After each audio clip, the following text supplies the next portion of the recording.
Pada dasarnya setiap manusia memiliki hak dan kewajiban yang sama. Jika seorang suami wajib memberi nafkah kepada istri, begitu juga seorang istri yang wajib menghormati suaminya. Ada poin-poin yang tentunya sudah banyak dijelaskan di mana-mana, apalagi dalam ajaran agama. Mia yakin setiap agama di dunia memberi pelajaran tentang bab perkawinan yang baik, agar pasangan tersebut dapat saling menjalankan hak dan kewajibannya. Nah, kisah kali ini adalah berita fakta yang baru saja terjadi dan Mia merangkumnya dari berbagai media terpercaya tanah air dan menyajikannya sebagai alur cerita. Semoga dapat dengan mudah untuk dimengerti.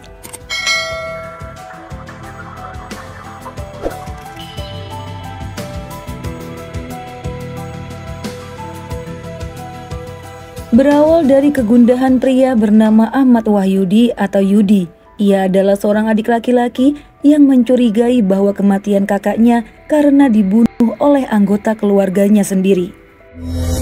Kecurigaannya itu hanya disimpan dalam hati dan pikiran, hingga tiba-tiba perasaan yang ia khawatirkan berubah menjadi nyata, manakala bukti-bukti tentang kematian sang kakak mulai terungkap di depan mata. Semenjak kematian Asep Saifuddin pada tanggal 27 Juni tahun 2024, Yudi merasakan perasaan yang aneh ketika mendengar kabar jika kakaknya meninggal karena serangan jantung pada dini hari. Jadi sekitar pukul 3:30, ia dikabari oleh kakak iparnya jika Asep telah meninggal dunia akibat serangan jantung mendadak. Saat itu Asep berusia 42 tahun. Ia merupakan warga Kampung Serang, Desa Taman Rahayu, Kecamatan Setu, Kabupaten Bekasi. Yudi segera bergerak cepat menuju rumah Asep. Di sana ia melihat keluarga kakaknya menangis histeris meratapi kepergian sang kepala keluarga. Istrinya yang bernama Juwariah dan putrinya bernama Sylvia Nur berdiri di samping jasad suami sekaligus ayahnya seolah tak ingin berpisah. Di sisi lain, Yudi benar-benar tak menyangka bahwa Asep yang kemarin masih terlihat segar bugar tiba-tiba terkena serangan jantung. Dan untuk terakhir kalinya ia memandang tubuh sang kakak yang sudah terbujur kaku. Saat kain penutupnya dibuka, sekilas ia melihat ada luka memar di area leher, seperti berwarna merah yang sebenarnya tidak terlalu dirisaukan oleh Yudi. Kemudian tatapannya beralih ke bagian tubuh yang lain. Ada seperti bekas memar yang mulai menghitam. Lantas ia bertanya kronologi kematian kakaknya pada Juwariah atau kakak iparnya. Juwariah pun bercerita, kemungkinan penyebab memar di tubuh Asep karena benturan yang terjadi saat ia mengalami serangan jantung mendadak. Keterangan ini membuat Yudi percaya begitu saja, karena ia masih fokus bersedih kehilangan kakak sekaligus teman seperjuangannya. Jadi teman-teman, Yudi dan Asep adalah pengusaha aksesoris yang bisa dibilang sukses. Keduanya merintis usaha tersebut dengan sangat baik. Apalagi saat kabar kematian Asep yang mendadak membuatnya tak sempat mengira ada hal ganjil yang dialami oleh almarhum. Mereka fokus untuk mempersiapkan acara pengantaran almarhum ke peristirahatannya terakhir. Karena tidak ada yang curiga, tubuh Asep akhirnya dikebumikan dengan membawa rahasia kelam tentang penyebab kematian yang sesungguhnya. Namun ada saja jalan untuk korban meminta keadilan. Memang benar Asep telah meninggal dunia dan tak mungkin mengungkap kebenarannya. Ada takdir Tuhan yang tidak disadari oleh para pelaku. Walaupun ia menyembunyikannya rapat-rapat, jika Tuhan berkehendak maka pasti keadilan akan menemukan jalannya.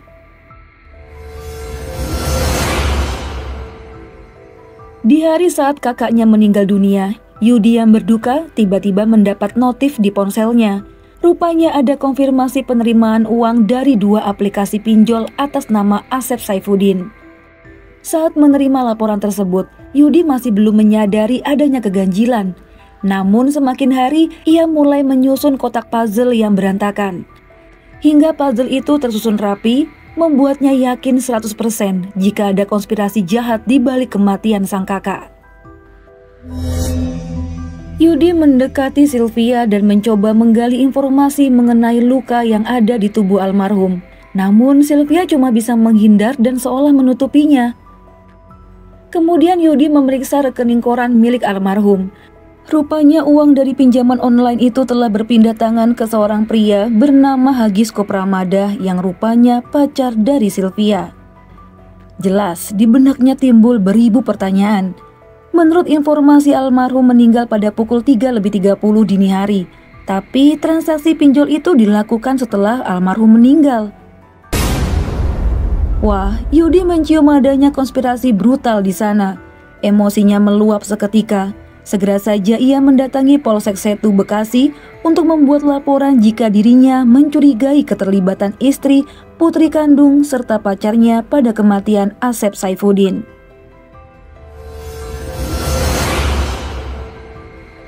Petugas kepolisian dan tim medis melakukan ekshumasi atau mengambil kembali jasad Asep untuk dilakukan otopsi.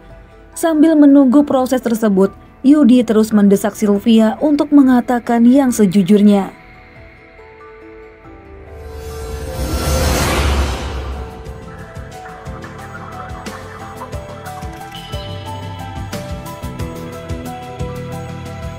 Ketika tubuh ayahnya sedang diperiksa, Sylvia menjadi khawatir.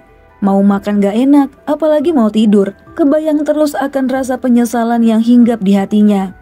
Akhirnya, karena desakan dari keluarga terus menghantui, ia pun menceritakan rahasia besar tentang kematian sang ayah.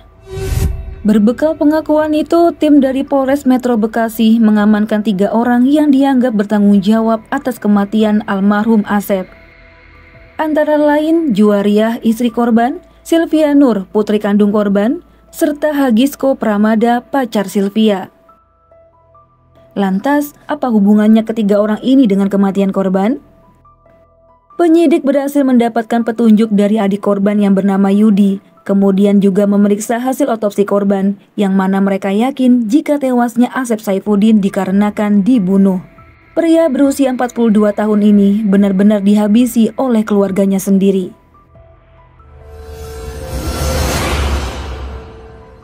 Menurut Kapolres Metro Bekasi, Kombes Twedi Aditya kepada wartawan bahwa sebenarnya perencanaan pembunuhan ini bukan yang pertama kalinya. Jadi, perencanaan pembunuhan sebenarnya sudah dari berbulan-bulan lamanya. Juwariah sebagai istri kerap merasa diasingkan oleh Asep. Juwariah juga merasa jatah harian yang diberikan padanya sangat sedikit, yaitu Rp100.000 per hari. Padahal pekerjaan Asep sangat sukses, Juwariah merasa Asep pelit sekali. Ini menyebabkan gaya hidupnya tak tercukupi dengan baik. Oleh sebab itu Juwariah sering berhutang pada teman-teman sepergaulannya. Hutang sana-sini hingga menumpuk menjadi bukit. Yang ada dalam pikirannya, hutang menumpuk itu ya disebabkan karena suaminya sendiri yang pelit. Pokoknya Juwariah akan memaksa Asep untuk melunasi semua hutang-hutangnya. Namun sayang, Asep yang mengetahui perilaku istrinya itu enggan membayar hutangnya. Ia menanamkan sikap disiplin dan gak mau istrinya hidup foya-foya. Lagi pula 100.000 itu juga untuk makan tiap hari ya sudah cukup, karena kebutuhan lain sudah ditangani oleh Asep dengan baik.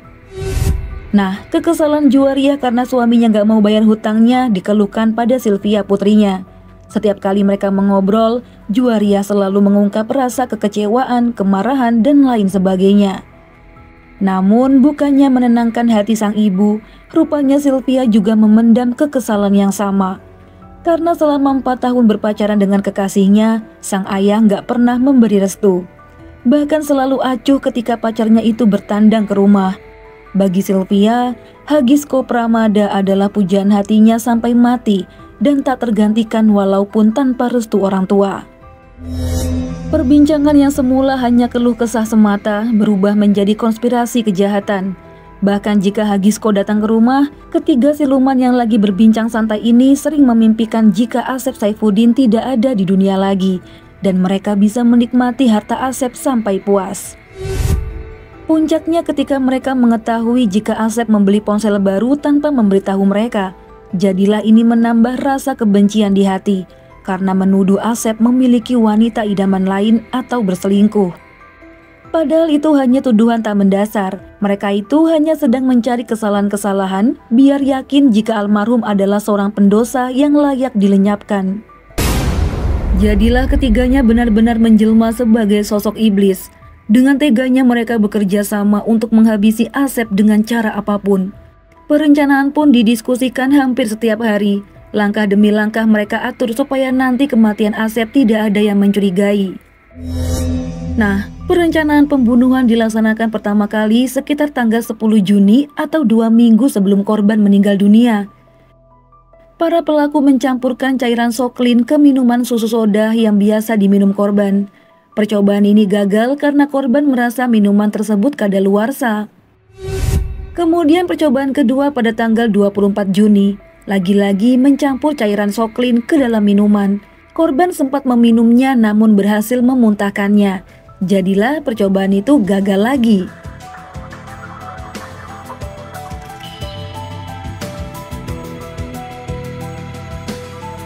Tapi bukan iblis namanya jika menyerah. Karena terus gagal dan udah jengah lihat Asep yang dirasa makin kesini makin kesana, pada tanggal 25 Juni mereka memutuskan untuk langsung mengeksekusi korban menggunakan tenaga mereka sendiri. Saran ini dilontarkan oleh Hagisko dan disetujui oleh Juwaria juga Sylvia. Lantas Sylvia menjemput Hagisko dari rumahnya di Harvest City dan tiba di Kampung Serang sekitar pukul 6 sore. Hagisko bersembunyi, menunggu Asep yang akan tertidur pulas, kemudian melakukan aksinya. Namun perjuangan ini gagal lagi karena Asep yang terjaga dan mereka tak bisa memantau pergerakannya. Begitulah beberapa kali percobaan pembunuhan gagal mereka lakukan. Namun sayang kini takdir berkehendak lain. Asep yang sudah digariskan meninggal dunia di tangan istri, putri kandung serta pacarnya berhasil dieksekusi pada tanggal 27 Juni tahun 2024. Sekitar pukul 3:30 dini hari, Asep yang tengah tertidur pulas tiba-tiba wajahnya ditutupi bantal. Ketiga pelaku bekerja sama menekan leher korban kuat-kuat. Ada yang menduduki tubuhnya, ada yang memukul, serta lain sebagainya. Korban yang dianiaya dengan sekuat tenaga melawannya. Namun ia tak sanggup bertahan karena tak bisa bernafas, juga menderita sakit di sekujur tubuh. Dan tuntas sudah Asep Saifuddin meninggal dunia. Setelah ketiganya merasa lega dengan perjuangan barusan, secepat kilat Sylvia menyambar HP ayahnya dan melakukan aksi peminjaman uang di 2 aplikasi pinjol. Yang di aplikasi Ada Kami, pinjaman sebesar 13 juta, kemudian diisi cash sebesar 43.500.000 rupiah. Dan uang itu cair pada jam 6 pagi. Setelah uang itu masuk ke rekening Asep, Sylvia memindahkannya ke rekening pribadinya, kemudian mentransfernya lagi ke rekening Hagisko. Wah, sungguh luar biasa biadabnya perilaku mereka. Padahal usianya masih 22 tahun, tapi bisa-bisanya merencanakan perampokan pada ayahnya sendiri, apalagi dibantu pacarnya.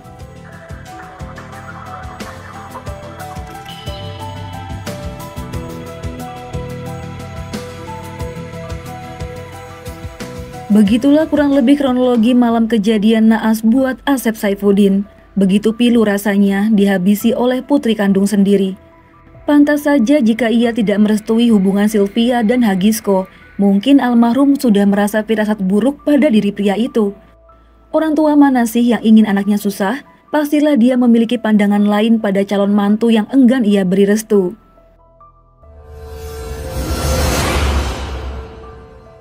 Kejadian ini memang sudah 1 bulan berlalu, namun berita ini baru mencuat ke publik sekarang. Untuk proses persidangan masih belum dilaksanakan, namun dapat dipastikan ketiga tersangka akan dikenakan pasal berlapis-lapis. Antara lain pasal 44 ayat 3 junto pasal 5 tentang KDRT, juga pasal 340, 338, dan pasal 351 ayat 3 junto pasal 55 dan 56 KUHP. Ancaman hukumannya sangat jelas, yaitu hukuman mati, penjara seumur hidup, atau 20 tahun penjara.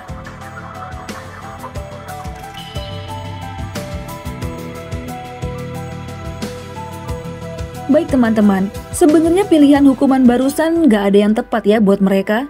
Mending dimasukin kandang buaya aja biar digigit sampai habis tuh badannya.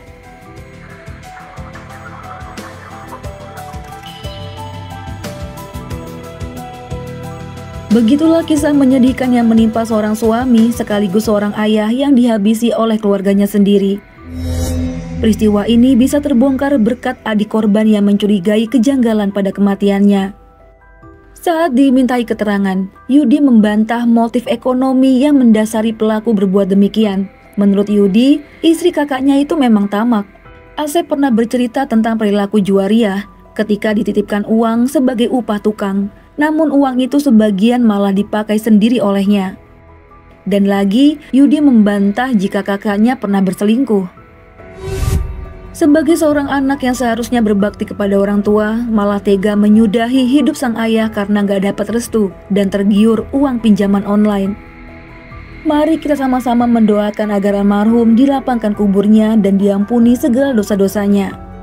Untuk para pelaku yang menantikan hari persidangan, semoga mendapat hukuman yang seadil-adilnya. Banyak-banyakin istighfar deh ya teman-teman. Gunakan waktumu sebaik mungkin, jangan sampai menyesal di kemudian hari.